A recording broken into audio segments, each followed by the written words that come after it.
Que le Seigneur te bénisse. Merci les chantres. Merci à vous. Merci Seigneur.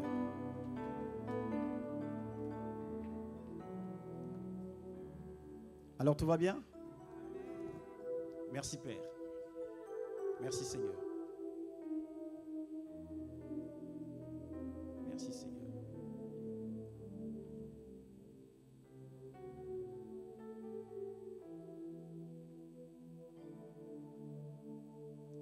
Ta parole est vérité. Amen. Ta parole est vérité. Amen. Tout est accompli. Le voile est déchiré. Tout est accompli. Victoire. Alléluia. Si tu es là avec moi, je veux que nous puissions lire un texte ensemble. Peut-être deux textes.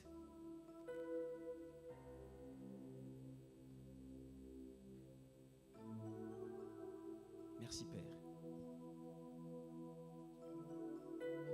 Genèse chapitre 1.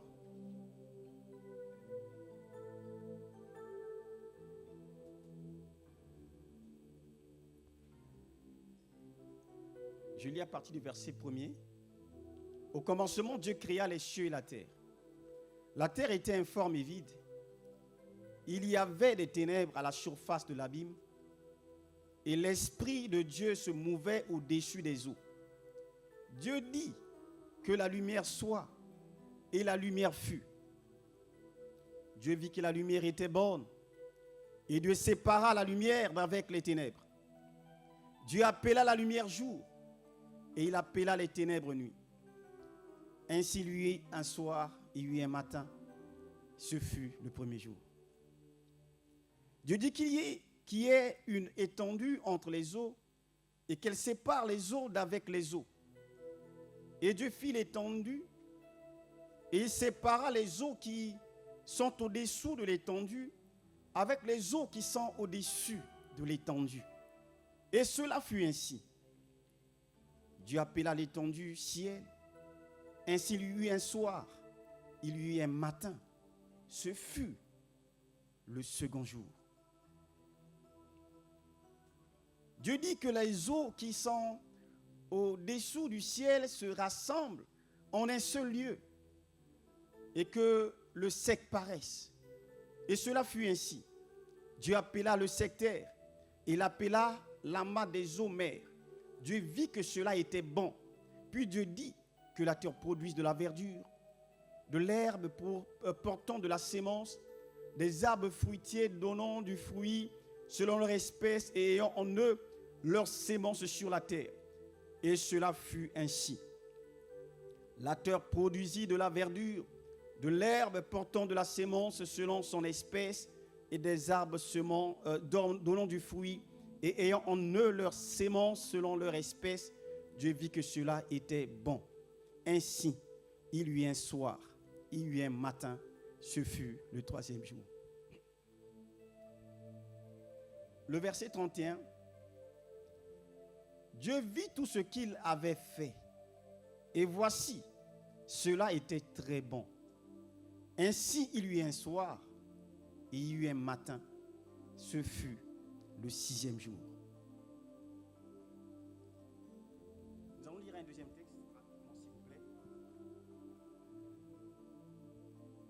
Genèse chapitre 22, à partir du verset 1er. Après ces choses, Dieu mit Abraham à l'épreuve. Et il lui dit, Abraham, et il répondit, me voici. Dieu dit, prends ton fils, ton unique, celui que tu aimes, Isaac. Va-t'en au pays de Morija et là offre-le en holocauste sur l'une des montagnes que je te dirai. Abraham se leva de bon matin, sella son âne et prit avec lui 2 serviteurs et son fils Isaac. Il fondit du bois pour l'holocauste et partit pour aller au lieu que Dieu lui avait dit. Le 3e jour, Abraham, levant les yeux, vit le lieu de loin. Et Abraham dit à ses serviteurs, restez ici avec l'âne. Moi et le jeune homme, nous irons jusque là pour adorer et nous reviendrons auprès de vous. Abraham prit le bois pour l'holocauste, le chargea sur son fils Isaac et porta dans sa main le feu et le couteau, ainsi de suite. Le verset 16, même 15, l'ange de l'Éternel appela une seconde fois Abraham des cieux et dit, je le jure par moi-même, parole de l'Éternel, parce que tu as fait cela et que tu n'as pas refusé ton fils, ton unique, je te bénirai et je multiplierai ta postérité comme les étoiles du ciel et comme le sable qui est sur le bord de la mer. Et ta postérité possédera la porte de ses ennemis. Toutes les nations de la terre seront bénies en ta postérité parce que tu as obéi à ma voix. Abraham s'étant retourné vers ses serviteurs, ils se levèrent et s'en allèrent ensemble à Beersheba, car Abraham demeura à Beersheba. Après ces choses, on fit à Abraham un rapport en disant, voici Mika a aussi enfanté des fils à Nachor, ton frère. Hut, son premier-né, Buz, son frère, Kemuel, père Aram, Kézed, Azo, Fildach, Gildaph et Bethuel. Verset 23. Bethuel a engendré Rebecca. Ce sont là les 8 fils que Milka a enfantés à Nachor, frère d'Abraham. Sa concubine nommée Ruma a aussi enfanté Tébach, Gaham, Tahash et Maaka. Amen. Toi qui n'as pas encore d'enfant, tu vois, il y a des jolis prénoms qui sont là, que tu peux garder. Seigneur, merci pour ta parole. Merci de bénir ces paroles et de nous parler, de parler à nos cœurs. Nous sommes là pour recevoir de toi, ô Dieu. Inonde-nous et donne-nous la grâce de te recevoir, toi, pas un homme. Je prie pour les cœurs, je prie pour les pensées. Je ramène les pensées, non pas à l'obéissance de ma personne, mais à l'obéissance de ta parole. Au nom de Jésus. Amen. Le vrai repos. Le vrai repos. Est-ce que tu peux dire avec moi le thème, le vrai repos? Dis-le comme si tu le croyais réellement et que tu avais besoin d'un vrai repos. Dis le vrai repos. Élève encore ta voix, dis le vrai repos. Père, accorde-moi le vrai repos.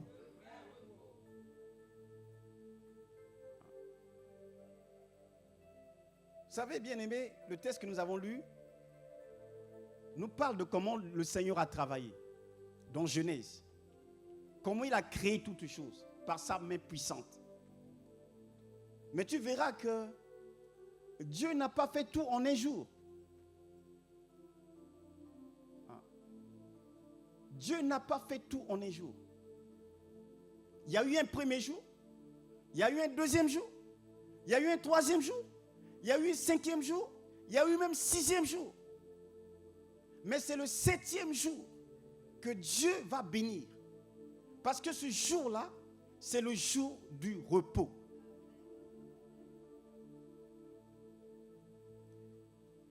Bien-aimés, nous aimons le 7e jour.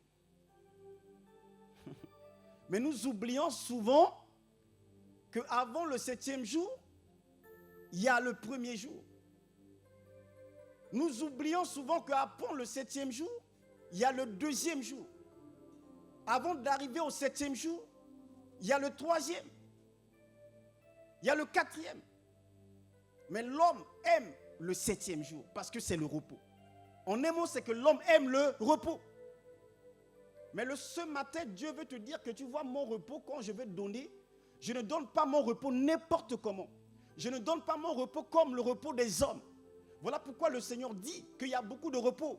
Que celui qui rentre dans le repos de Dieu se repose de ses œuvres. Le vrai repos, mon ami, c'est que nous devons faire ce qu'il faut pour rentrer dans le repos de Dieu. C'est là que, mon ami, c'est gagnant. Ne prends pas des repos par toi-même. Ne cherche pas le repos selon tes conforts. Cherche le repos selon ce que Dieu veut. Même quand c'est difficile, même quand c'est compliqué, dans tous ces brouhahas, dans tout ce qui semble ne pas être logique, mon ami, cherchons le repos de Dieu. Nous aimons le 7e. Mais tu vois qu'au premier jour, tout n'était pas encore vraiment achevé. Si tu lis l'histoire, est-ce que Dieu a fait tout en un jour? Est-ce qu'on est ensemble? Dieu a-t-il fait tout en un jour? Oui. Le premier jour, mon ami, le travail n'était pas achevé. Au deuxième jour, tout n'était pas encore, c'est-à-dire visible. On ne voyait pas tout. Il n'y avait pas encore tout ce qui est sémence, tout ce qui est herbe, ouais, tout ce qu'il devait produire. La terre n'avait pas encore produit. Oui. Au troisième jour, tout n'était pas encore en place. Mais Dieu ne s'est pas arrêté. Tout n'était pas parfait. Oui.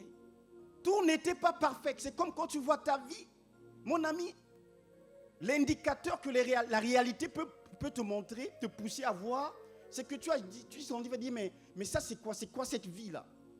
Oui. Mais mon ami, mais peut-être que je ne sais pas quel jour tu es.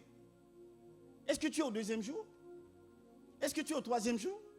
Est-ce que tu es au quatrième jour? Mais mon ami, sois patient. Soyons patients. Le Seigneur te dit ce matin qu'un des fruits de l'esprit, c'est la patience. Dis avec moi patience. Dis patience. Dis encore bien patience. Dieu est patient. Son Seigneur, il est Dieu. Il pouvait dire, paf, tout est fait. Le ciel, tout en un jour. Mais mon ami, c'est que Dieu nous enseigne. Tout ce que Dieu fait là, c'est que Dieu nous enseigne. Dans Genèse, c'est que Dieu nous enseigne. Ce que l'homme, la voie que l'homme doit suivre, s'il veut réellement avoir le vrai repos. Oui. Donc tu vois, mon ami, c'est cette pensée que Dieu veut vraiment nous communiquer ce matin. Oui. Dieu a béni le 7e jour. Il a béni le jour du repos. Voyez? Donc c'est que le jour où Dieu ne fait rien, c'est là que Dieu bénit.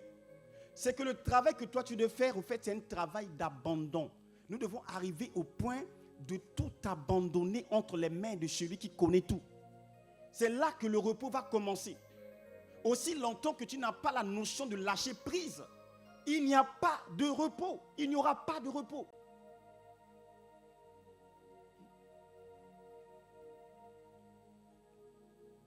Ainsi furent achevés les cieux et la terre et toute leur armée. Dieu acheva son œuvre. Alléluia. Dieu acheva. Oui. Donc mon ami, c'est que pour te dire que tu ne dois pas juger ta vie en fonction au fait d'une œuvre qui n'est pas encore accomplie. Un travail qui est encore en cours. Amen. Ta vie, au fait, c'est comme une œuvre. La Bible déclare que nous sommes quoi? Des potiers entre les mains de l'argile, comment dire ça? De l'argile entre les mains du potier que Dieu est. Mais tu dois rester tranquille. Si tu es là, tu dis que potier, moi je veux que tu me fasses maintenant tout de suite. Mon ami, Dieu prend du temps. Pour arriver au repos du Seigneur, ça nécessite la patience. Ça nécessite l'attente. Ça nécessite la persévérance. Ça nécessite parce que le diable fera tout pour te ramener à choisir la facilité. Mais Jésus, qui nous a choisis, n'a jamais dit que c'était facile. Alors n'aime pas la facilité. Oui. Donc tu vois, une œuvre qui est inachevée ne signifie pas nécessairement que c'est une œuvre abandonnée. Amen. Premier jour, c'était inachevé. Dieu n'avait pas encore atteint le but.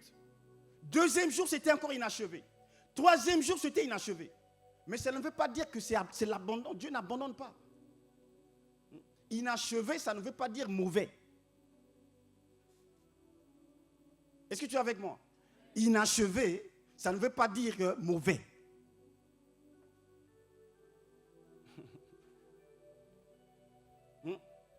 Tu vois ta vie là, tu crois que c'est inachevé, tu crois que c'est mauvais. Non. Le Seigneur est en train de travailler. Alors reste sur l'autel. Sois calme, sois patient. Ne prends pas de voies détournées.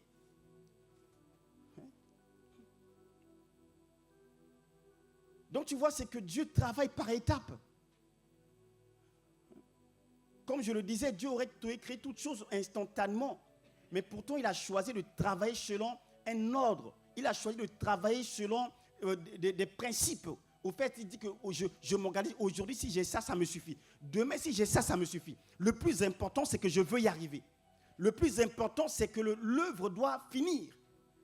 Alors, je ne cours pas n'importe comment.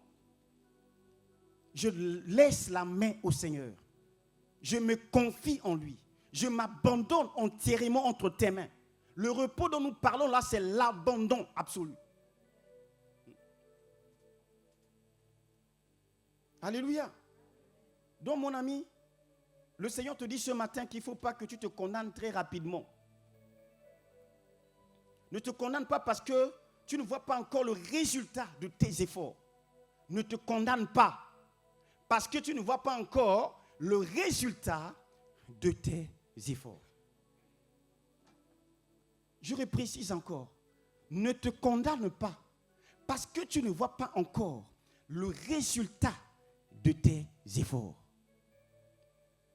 Ici, si on voit bien, chaque personne ici a fourni des efforts. Et ce que tu attends des efforts que tu as fournis, au fait, normalement, toi, tu ne te voyais pas là, à ce niveau-là. Mais le Seigneur te dit ce matin, ne te fatigue, ne t'en veux pas. C'est un processus. Le repos que je donne, je le donne dans un processus. Oui. Ne prends pas de jugement rapide parce que au deuxième jour, tu vois que ce n'est pas achevé. Parce qu'au troisième jour, tu vois que ce n'est pas achevé. Au quatrième jour, tu vois que ce n'est pas achevé. Mon ami, celui qui nous a appelés, il est fidèle. Il est fidèle. Et c'est de lui que je parle ce matin. Alléluia. C'est de lui que je suis en train de parler ce matin. Je suis en train de parler de sa fidélité. Je suis en train de te parler de sa fidélité. Et c'est ce que David dit, que sa fidélité est un bouclier et une cuirasse. Sa fidélité est un bouclier. C'est une cuirasse. Alors si tu étais dans une pensée de doute ce matin, Dieu te dit que tu vois, tu n'as pas de cuirasse, alors reprends ta cuirasse. Ma fidélité est un bouclier et ma fidélité est une cuirasse. Reprends au fait ton bouclier. Dis, Père, accorde-moi la grâce de reprendre mon bouclier. Dieu n'est pas un homme pour mentir. Hein? Dieu n'est pas le fils de l'homme pour repentir.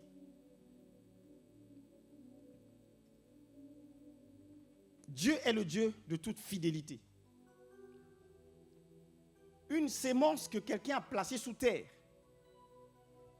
Mon ami, quand on place sous terre, ça semble disparaître. Amen.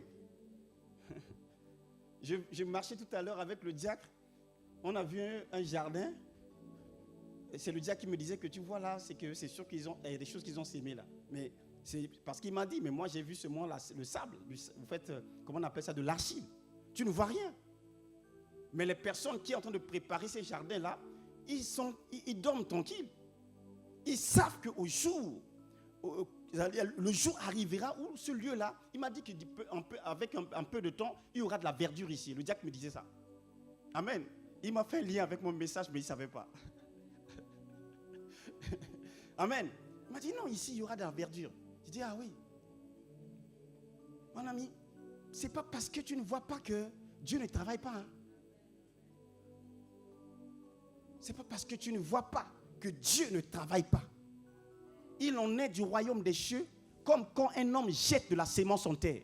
Nuit et jour, qu'il veille, qu'il dorme, la sémence, mon ami, que quelqu'un a sémée, en train de travailler. La sémence germe et croît d'elle-même sans que tu ne saches comment.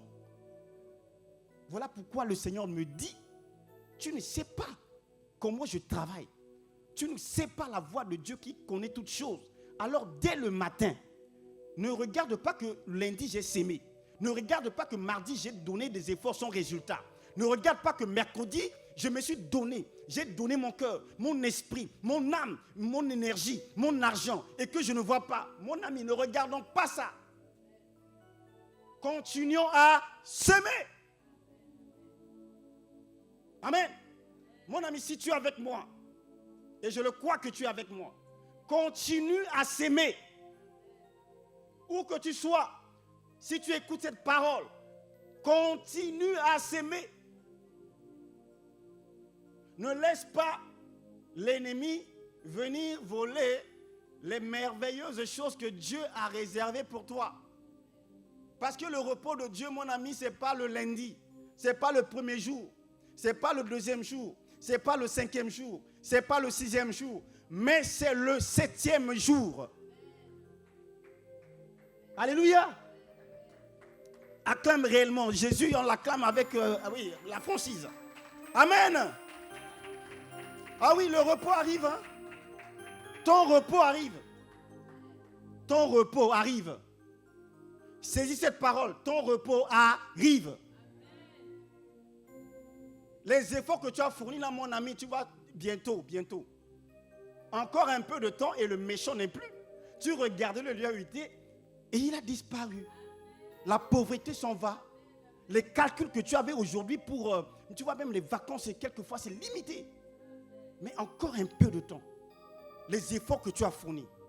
Oui, tu crois deux fois que non, Dieu, mais comment ça se fait? Tu te poses des questions. Mais mon ami, le Seigneur est en train de préparer le repos. Ton repos arrive. Ah oui, mon ami. Philippiens chapitre 1, verset 6 dit ceci. C'est lui qui a commencé en vous cette bonne œuvre, la rendra parfaite pour le jour de Jésus-Christ. Alléluia. Mon ami, ce texte-là, waouh, quand j'ai lu ça, me dit, moi, ça m'a fait du bien. Il dit, c'est lui qui a commencé en vous cette belle œuvre, la rendra parfaite. Est-ce que tu peux le dire avec moi? C'est lui qui a commencé en moi cette belle œuvre, la rendra parfaite pour le jour de Jésus-Christ. C'est lui qui a commencé en moi. Qui a commencé? Hey, mon ami, j'étais en train de sautiller tout seul. Mais mon ami, Jésus a dit que ce n'est pas vous qui m'avez choisi, mais c'est moi qui vous ai choisi. Moi, je le connaissais. Moi, je ne le connaissais pas. Mes aïeux ne le connaissaient pas. C'est lui qui a commencé. C'est lui qui a commencé en vous. Hey! J'ai dit, Père, mais waouh, mais c'est merveilleux cette parole. Je n'ai pas commencé. Je ne le connaissais pas. Mais il s'est révélé à moi. Il m'a saisi. Et il m'a vaincu. Il m'a donné un cœur pour l'aimer, mon ami. Dire non au péché. Dire non à boire de nuit. Moi, je peux. Boire de nuit. Moi, je peux. Avec des, tu vois, des mannequins là, alléluia, talons. Il y en a qui mettent des talons, tu vois, alléluia. Mon ami, qui va dire non? Qui est fou? Selon les hommes, qui est fou? Alléluia. Oui. Tu as la femme à la maison. Tu as Marguerite de l'autre côté. Tu vas au travail, tu as Jacqueline. Tu vas de l'autre côté là-bas, mon ami. Qui n'aimerait pas? Amen. Ah oui, mon ami. Donc tu vois, il y a des indicateurs qui te montrent que tu vois, ce n'est pas toi qui as choisi. C'est lui qui a choisi. Il t'a donné un cœur. Il t'a donné un cœur. Il m'a donné un cœur. Jésus m'a choisi. Dis, Père, merci parce que tu m'as choisi. Alléluia. Avant la fondation du monde, il m'a choisi. Il est écrit que ceux qu'il a connus d'avance, vous voyez, ceux qu'il a connus d'avance, il les a aussi appelés. Alléluia. Ceux qu'il a connus d'avance. En fait, c'est lui qui me connaissait, je ne le connaissais même pas. Oui. Comme je crois que c'est Jésus, quand il a vu Nathanaël, il dit, mais quand tu tu étais sous le figuier. Oui, c'est comment il s'appelle déjà? Pardon? Alléluia. Quand tu étais sous le figuier, je te voyais. Donc tu vois mon ami, le texte dit ici que c'est lui qui a commencé. Je n'ai pas commencé. Alors, mon ami, c'est que tu dois abandonner au Seigneur. Il dit que celui qui a commencé en vous cette belle œuvre la rendra parfaite. La rendra parfaite. La rendra parfaite. Ce n'est pas moi. Ce n'est pas à moi de rendre parfait. Moi, tout ce qu'il faut, c'est de croire. La perfection n'est pas de moi. C'est lui qui m'a choisi. Il connaissait mon cœur, il connaissait mes failles, mes fautes, mes manquements, mes faiblesses. Mais je crois en sa parole. Oui, il rendra parfaite. Oui. Hein? Ce n'est pas moi qui ai commencé, mais c'est toi, Père, qui a commencé. Jésus dit que nul n'est venu à moi si ce n'est le Père qui l'attire. Alléluia. Donc tu vois, mon ami, c'est simplement ça. Oui. Le texte dit qu'il la rendra parfaite. Celui qui a commencé rendra parfaite. Est-ce que tu as vu Dieu s'arrêter au deuxième jour? Non. Il n'est pas arrêté. Il ne s'est pas arrêté au deuxième jour. Il ne s'est pas arrêté au troisième jour. Il ne s'est pas arrêté au quatrième jour. Parce qu'il devait aller jusqu'à la perfection. Et cette œuvre aujourd'hui, mon ami, c'est en moi. Il s'agit de moi, l'œuvre désormais. Oui. La terre qui était informe et vide, là, c'était moi. C'était toi. Alors, mon ami, pourquoi tu crains? Pourquoi quand tu vois ta situation, tu te dis que c'est où le repos? Mon ami, ton repos arrive. Mon ami, notre repos arrive. Notre repos arrive. Et, mon ami, ce que Dieu a commencé, il est aussi capable de l'achever. Voilà pourquoi, mon ami, ce ministère, on va exploser. Je te le dis au nom de Jésus, je te le dis, mon ami, on va exploser. Mon ami, là tu vois des places vides, mais moi je ne vois pas de places vides au fait. Je ne vois pas des places vides. Parce que mon ami, se lever pour venir prêcher, donner la vie, encourager les âmes, tu crois que c'est moi qui peux le faire? C'est lui qui a commencé. On va exploser. Père, je bénis ton nom parce que nous allons exploser. Alléluia.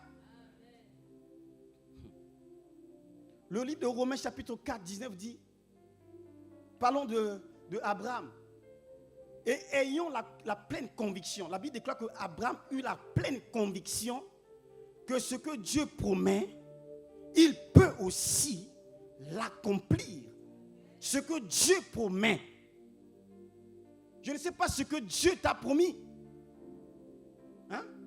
Je ne sais pas ce que tu attends de la part de Dieu. Mais ce que Dieu a promis, il peut aussi l'accomplir. Romains 4, verset 19. La Bible dit ceci. Sans faiblir dans la foi, il ne considéra point que son corps était déjà usé. Sans faiblir dans la foi. Ne faiblis pas. Sans faiblir dans la foi, il ne considéra point que son corps était déjà usé. Et puisqu'il avait près de 100 ans et que Sarah n'était plus en état d'avoir des enfants, il ne douta point par incrédulité au sujet de la promesse de Dieu, mais il fut fortifié par la foi, donnant gloire à Dieu. Et ayant la pleine conviction que ce que Dieu promet, il peut aussi l'accomplir. Alléluia. Ce que Dieu promet, il peut aussi l'accomplir. Alors mon ami, c'est ce que Dieu veut te dire ce matin. De quoi est-ce que tu te décourages?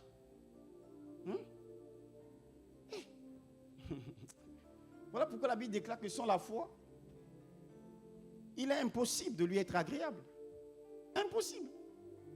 Parce que la foi est le contraire de la réalité.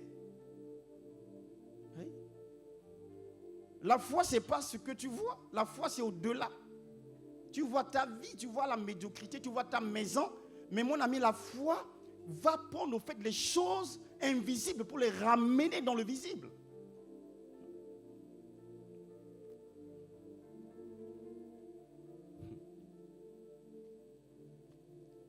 Merci Père. Mon ami, le chemin vers le repos passe souvent par l'abandon. Est-ce que tu peux dire avec moi l'abandon?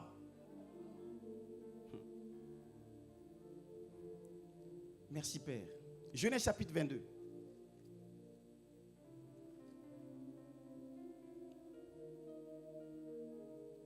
Après ces choses, Dieu mit Abraham à l'épreuve et lui dit, Abraham, et il répondit, me voici. Dieu dit, prends ton fils, ton unique, celui que tu aimes, Isaac, va-t'en au pays de Morija, et là, offre-le en holocauste sur l'une des montagnes que je te dirai. Abraham se leva de bon matin, sella son âne et prit avec lui 2 serviteurs et son fils Isaac. Il fondit du bois pour l'holocauste et partit pour aller au lieu que Dieu lui avait dit. Le 3e jour, Abraham, levant les yeux, vit le lieu de loin. Et Abraham dit à ses serviteurs, restez ici avec l'âne. Le verset 10. Puis Abraham étendit la main et prit le couteau pour égorger son fils. Alors l'ange de l'Éternel l'appela des cieux et dit, Abraham, Abraham. Et il répondit, me voici. L'ange dit, n'avance pas ta main sur l'enfant et ne lui fais rien, car je sais maintenant que tu crains Dieu et que tu n'as pas refusé ton fils, ton unique. Alléluia. Bien-aimé, si tu vois le texte ici, tu connais Abraham. Au fait, toute la vie d'Abraham se résumait par l'attente au fait de fils héritier. Il a attendu cet enfant-là toute sa vie. Il a attendu cet enfant-là. Au fait, tous les efforts d'Abraham, c'était vraiment, Seigneur, tu m'as promis un enfant. Tu m'as promis de me bénir. Tu m'as promis de m'élever. Tu m'as promis un ministère. Tu m'as promis vraiment un bon travail. Tu m'as promis de l'argent. Tu m'as promis un mariage. Tu m'as promis ceci. Père, mais c'est quand? Père, mais c'est quand? Père, souviens-toi de moi. Oh Dieu, tu m'as abandonné. Toute la vie d'Abraham se résumait par l'attente au fait de ce qu'il avait de plus précieux. Et un jour, Dieu va se souvenir de lui. Amen. Vous savez, c'est pourquoi, mon ami, c'est qu'il faut être spirituel. Soyons des hommes spirituels et des femmes spirituelles. Parce que les voies de Dieu, ce n'est pas les voies des hommes. La prédication de la foi est une folie pour ceux qui périssent. Mais pour nous qui sommes sauvés, elle est la puissance de Dieu. Amen. Mon ami, là où tu vois que c'est le désert, Dieu peut te surprendre. Dieu peut te surprendre à tout moment. Donc tu vois, tout ce que lui attendait de sa vie est arrivé finalement. Il dit, oh enfin, Isaac. Quand Sarah a couché, j'imagine ce jour-là. Oh Dieu, tu es fidèle. Oh Dieu, tu es bon. Oh Dieu, tu es merveilleux. Oh Dieu, tu es grand. Oh Dieu, tu es souverain. Oh Dieu, il n'y a point d'autre que toi. Tu m'as secouru. Tu as enlevé la honte de ma vie. Oh Père, désormais, oh, on pourra reconnaître que mon Jésus est Seigneur. Amen. On peut reconnaître désormais que non, le Dieu que je sers avec persévérance. Amen. J'imagine Abraham prendre ce fils-là, le promener partout, comme mon ami, comme un objet d'exposition. Amen. Tellement qu'il a attendu. J'imagine Sarah. Ah oui, mon ami, à ne pas avoir d'enfant. J'imagine quand Sarah a eu ce bébé-là, cet enfant-là qui vient du ciel. Et voilà que les jours sont passés. Et un jour,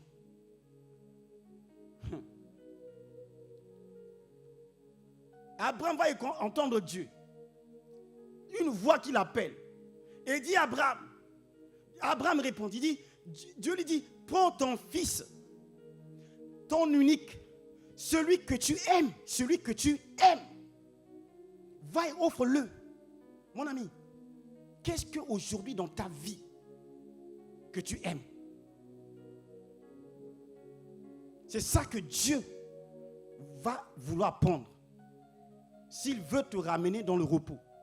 Le cheminement vers le repos passe au fait par le sacrifice de quelque chose que tu crois que c'est très important à tes yeux. Isaac venait de Dieu. Amen. Isaac venait de Dieu. Donc j'imagine, il y a certaines femmes, mon ami, ses parents, il a tellement prié, elle a prié pour avoir un bébé. Et Seigneur, souviens-toi de moi. Oh Père, souviens-toi de moi. Oh Père, souviens-toi de moi. Oh Père, souviens-toi de moi. Oh Père, souviens-toi de moi. Oh, manifeste-toi. Oh Père, souviens-toi de moi. Mais lorsque le bébé arrive, le bébé devient une excuse pour arriver en retard à l'église. Le bébé devient une excuse au fait pour ne plus servir Dieu. Seigneur, tu vois l'enfant là, toute la nuit, il ne fait que pleurer. Alors tu comprends que vraiment se lever le dimanche là jusqu'à 4 h du matin, j'étais avec lui, alors tu comprends que je dois rester me reposer. Les réunions, je ne peux plus. Amen. Et donc tu vois mon ami, c'est ça qu'à un moment, tu dois être sensible à Dieu. Dieu va lui dire à Abraham, cet enfant-là, mon ami, prenez-le et donnez-le. C'est là qu'au fait, Dieu va tester au fait, est-ce que tu es juste rattaché à ma promesse ou est-ce que tu es rattaché à moi? Amen. Isaac, c'est quoi? Image, c'est l'image de Christ, au fait. C'est comme à un moment, c'est Marie qui disait que, oh, ils ont pris mon Seigneur, mais je ne sais pas où ils l'ont mis. Ils ont pris mon Seigneur. Oui. Donc ton Jésus, à un moment, peut être enlevé. Ton Jésus peut être enlevé. Et ce n'est pas le diable qui va enlever ton Jésus. Dieu peut te dire que non, ton Jésus, je vais le prendre. Et je vais voir, est-ce que tu vas continuer à m'adorer ou est-ce que tu vas lâcher prise? Est-ce que tu es digne du repos que je veux t'accorder? Amen. Mon ami, Isaac, c'est quoi? Pour moi qui est pasteur, l'Isaac, c'est le ministère. Amen. Isaac, c'est le ministère. Est-ce que mon cœur est attaché au ministère ou est-ce que mon cœur en tant que pasteur est attaché à Dieu? Si aujourd'hui l'église se fermait, est-ce que je vais continuer à avoir un cœur qui bat pour le Seigneur? Est-ce que je continuerai à élever les mêmes mains? Je lève les mains vers le Seigneur. Toi seul est digne d'être adoré. Toi seul est digne d'être adoré. Est-ce que je continuerai à rester dans un coin de ma chambre pour réellement dire simplement merci Père pour ta présence en moi? Ta présence en moi, elle est suffisante. C'est toi que mon cœur aime. C'est toi que mon cœur aime. C'est toi que je vis pour toi. Alléluia. Je ne vis pas pour le ministère, mais je vis pour le Seigneur. Isaac à un moment sera enlevé. Dieu à un moment te demandera l'Isaac. Est-ce que tu es avec moi? Mon ami, c'est très important ce que je te dis. À un moment, Dieu va te prendre par Ismaël. Certainement qu'il se devait se dire, mais Dieu, j'aimerais bien que tu prennes Ismaël, que tu prennes un de mes serviteurs, que tu prennes même 4 serviteurs, tu peux prendre Seigneur. Alléluia. Mais pas Isaac. Amen. Ah oui, mon ami. Par exemple, les pasteurs, c'est notre vie, c'est le ministère. Oh Dieu. Oh, le ministère. Oh Dieu. Mon ami, si tu ne fais pas attention, tu tombes dans le piège où tu glisses vers le ministère et tu lâches Dieu. Non, non. À un moment, Dieu va te dire que je vais prendre Isaac. Et je vais voir si ton cœur est rattaché à Isaac ou ton cœur est attaché à moi. Très important. Et je prie que le Seigneur nous accorde la grâce de ne pas être rattaché à Isaac. Quand Dieu te dit, je prends Isaac, rends gloire à Dieu. Bénis son Saint-Nom. Célèbre sa grandeur. Dis merci. Parce que c'est l'abandon. Le secret pour arriver au repos, c'est l'abandon. Je ne sais pas ce que Dieu veut que tu puisses lâcher aujourd'hui. Je ne sais pas ce qui est dans ton cœur, qui est comme Isaac, qui prend la place de Dieu, la place de celui qui devait être honoré. Tu es attristé de foi pour des choses que tu vois. Pourquoi? Seigneur, donne-nous le cœur pour accepter comme Abraham. Alléluia. Tu vois, mon ami, c'est ça la clé. Abraham, c'est le père de la foi. Donc, Isaac, c'est l'image de Christ que Dieu a donné. C'est un fils unique.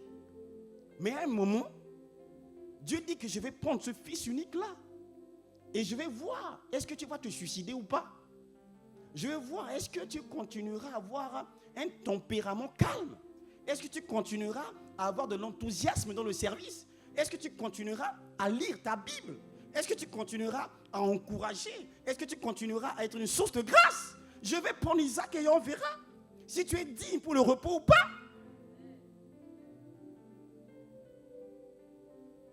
Amen. Ah oui, mon ami. Il y en a beaucoup qui ont été licenciés. Ils ont dit non, Dieu m'a abandonné. Il a eu un travail et il dit non, mais Seigneur, mais c'est pas possible. Même les païens, ils ont ceci, ils ont cela, mais moi, comment ça tu me faire ça? Non, tu peux me faire ça.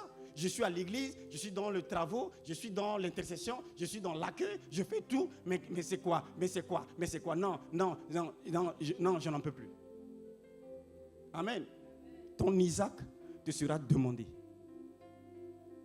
Alléluia. Mais tu es averti. Quand Dieu te demande Isaac, mon ami, c'est que sur la montagne, tu vois mon ami, il était en train de monter, non? Quand ils sont arrivés sur la montagne, Dieu n'est pas fou.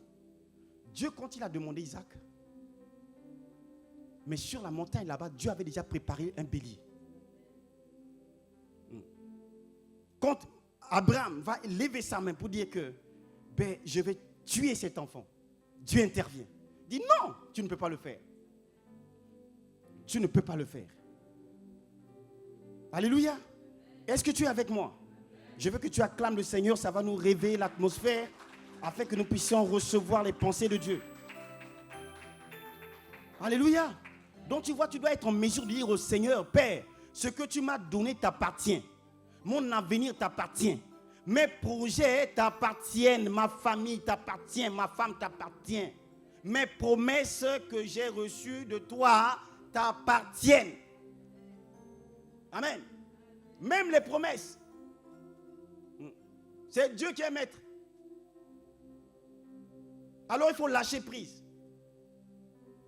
Lâcher prise ne veut pas dire que j'abandonne de faire des efforts. Je fuis les responsabilités. Non, ça ne veut pas dire ça.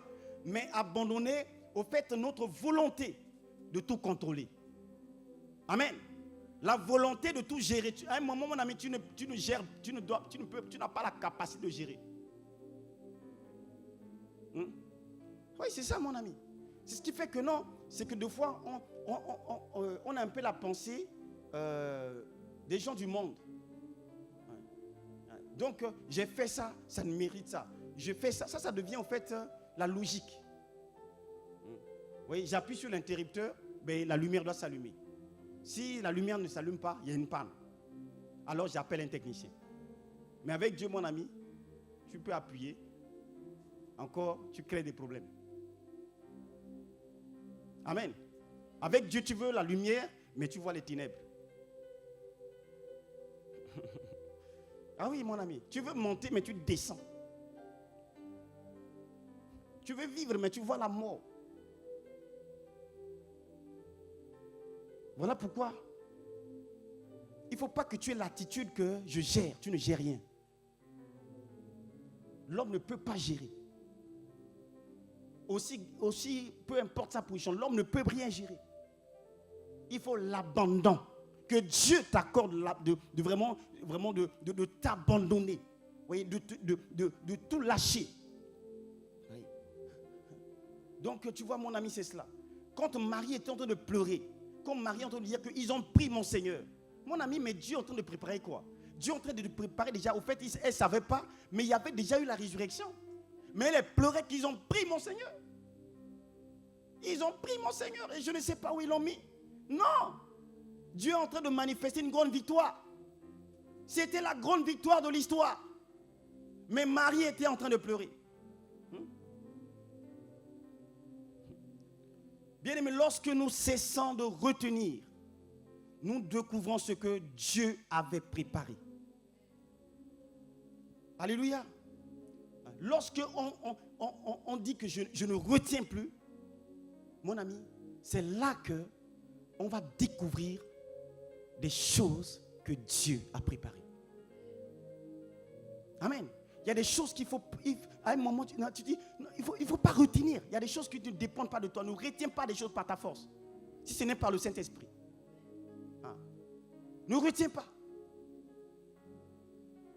Quand c'est Isaac, mon ami, Isaac, ça fait mal. Isaac, c'est le bébé. C'est qui aimerait sacrifier son Isaac. Mais quand c'est Dieu qui te dit de donner Isaac, ne retiens pas. Parce que Dieu est en train, au fait, de préparer quelque chose de merveilleux. Quelque chose de grand. Quelque chose, au fait, qui est au-delà de la compréhension de l'homme. Lorsque nous cessons de retenir, nous découvrons ce que Dieu avait préparé. Donc tu vois, c'est pourquoi immédiatement, après l'événement, on était dans Genèse chapitre 22, immédiatement après l'événement, il y a un rapport. Quand il a accepté d'offrir, mon ami, automatiquement, mais mon ami, on vient lui faire un rapport. Dis rapport. On fait un rapport à Abraham.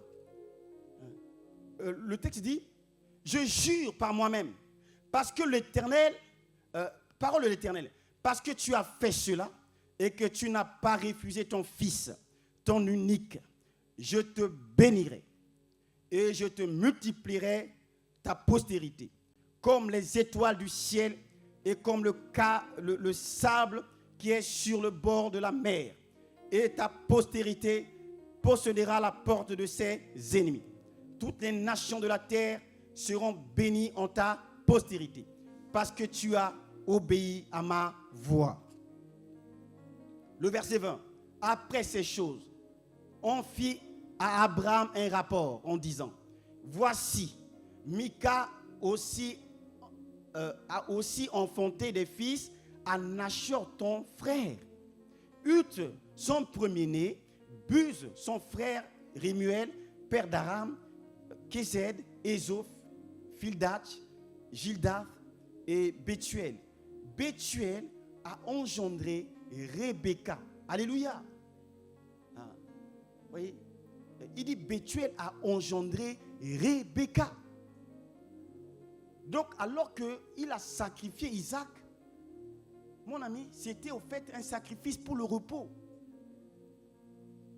C'est pourquoi le Seigneur dit, venez à moi, vous tous qui êtes fatigués et chargés, et moi je vais vous donner le repos. Il dit, prenez mon joug, dépouillez-vous de tout ce que vous croyez que vous pouvez porter. Tu ne peux pas.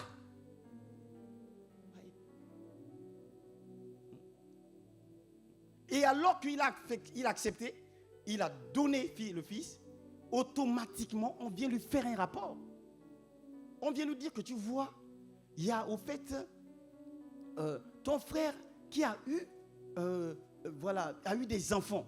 Et après, la suite, le verset 23, il dit Bethuel a engendré Rebecca. Mais Rebecca, c'est qui? Rebecca, ça va être la femme au fait de Isaac qu'il était en train de sacrifier.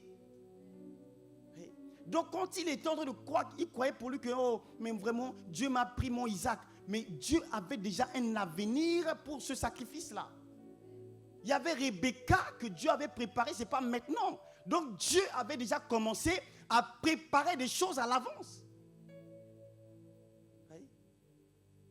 Donc tu vois mon ami, c'est que les voies de Dieu, ce n'est pas les voies de l'homme. Donc le lâcher prise, mon ami, c'est là qu'il va avoir, au fait, il va recevoir un rapport. Oui, tu vois, c'est que Dieu fait quoi? Dieu travaille dans les lieux auxquels tu n'as pas accès. Dieu travaille dans les lieux que toi et moi, nous n'avons pas accès. Il était sur la montagne et en train de vouloir pleurer son fils. Mais Dieu était en train de préparer Rebecca. Tel que tu es là, mon ami, il y a des personnes que Dieu a préparées pour toi. Il y a des rencontres que Dieu a déjà préparées pour toi, des personnes que tu ne connais pas, que Dieu a préparées pour toi. Oui. Il y a des grâces au fait que Dieu a préparées pour toi. Pour ce ministère, il y a des personnes que Dieu a préparées pour nous, mais nous ne les voyons pas encore. Et là, c'est le temps de sacrifice. C'est le temps de dire, Seigneur, prends mon Isaac. Je te donne mon Isaac. C'est toi que je veux. C'est ta présence que je veux. Dieu travaille dans le secret. Quand il était il est en train d'aller sur la montagne, je disais tout à l'heure que tu vois, Dieu a préparé déjà la montagne, c'est la transpiration. Dieu lui prend ce fils-là et offre-le sur la montagne. C'est la transpiration, c'est l'effort que tu fournis, que tu crois qu'il n'y a rien qui se fait. Mais non. Dieu est fidèle. Dieu a préparé déjà qu'il y avait le bélier qui l'attendait. Je disais que Dieu touche des personnes que tu ne connais pas encore. Il prépare des circonstances dont tu n'as pas rapport. Tu n'as aucun rapport des circonstances que Dieu est en train de préparer. Mais à la fin, mon ami, bientôt tu vas recevoir un rapport. Mon ami, ce Dieu que je sers, ce Dieu que je sers avec persévérance, ce Dieu que tu sers avec persévérance, je ne sais pas. Mon ami, il y a un rapport qui vient. Tu seras dit que il y a aussi, ça aussi c'est pour toi. Ça aussi c'est pour toi. Ça aussi c'est pour toi. Ça aussi c'est pour toi. Un rapport. Dis rapport. Père, je crois en ta parole. Alléluia, tu es fatigué? Dis Père, je crois en ta parole. Elle est vérité. Il y a un rapport que tu as réservé pour moi. Il y a un Rebecca. Il y a des personnes que je ne connais pas, que tu as disposé le cœur. Je le crois au nom de Jésus. Amen. Mon ami, la réussite, ce sont des rencontres. C'est des rencontres. La réussite, c'est des rencontres. Je n'avais pas prévu de le dire, mais je le dis. J'étais là dans la semaine, on m'appelle, on m'a dit qu'il y a l'ambassadeur de chez vous qui a organisé un événement qui veut que tu viennes prier. Qu'est-ce qui fait ça? C'est juste la Bible là, c'est la Bible. Alléluia. Je reçois un appel. Non, il y a un événement là. L'ambassadeur a besoin de toi. Moi, je ne l'ai jamais vu. Je ne connais même pas comment il s'appelle. Amen. Donc, je te dis, c'est pour te dire que tu vois, il y a des rapports que Dieu prépare. Et que le diable ne vienne pas te distraire. Et comme j'étais tellement occupé, j'ai demandé que mon diacre n'est pas là. J'ai appelé mon diacre. Alléluia. Diacre Brice. J'ai dit, mon diacre, voilà, il y a cette situation-là. Professionnellement, je ne peux pas. Alors tu dois aller. Alléluia. Il est parti là-bas, mon ami. Il a fait un rapport. Il est venu, il m'a fait un rapport. J'imagine comment il priait devant l'ambassadeur. Père. Alléluia. Donc tu vois, mon ami, c'est ce que Dieu fait. Il était sur la montagne. Mais il y a un rapport. Il y a des personnes que tu ne connais pas. Que Dieu est en train de disposer le cœur pour toi. Il organise des rencontres qui ne sont pas encore entrées dans ton histoire.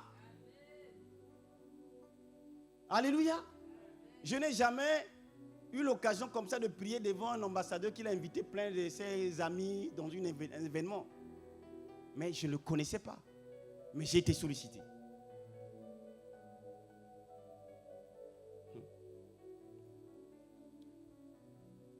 Donc, mon ami, tu vois, c'est cela. Le vrai repos n'est pas j'ai tout entre mes mains. Le vrai repos, Dieu tient tout entre ses mains. Alléluia. Le Dieu du premier jour, c'est aussi le Dieu du 7e jour. Alléluia. Le Dieu du premier jour, là où tu vois que ce n'est pas rempli, ce n'est pas comblé, il y a des failles, il y a des manquements. Mon ami, c'est le même Dieu qui a continué jusqu'au 7e jour. C'est le même Dieu qui a continué jusqu'au 7e jour. Alors que le Seigneur réellement, par ce message, puisse vraiment te donner à comprendre que tu vois le repos selon Dieu. Ce n'est pas que je fais comme ça et puis j'ai le repos. Dieu te demandera toujours quelque chose de précieux. Même Jésus, ton Jésus là, il sait que toi c'est Jésus. Et c'est Jésus qui va enlever. Si tu aimes beaucoup prier, c'est là que Dieu va frapper. Si tu aimes beaucoup ton travail, Dieu va t'enlever le travail.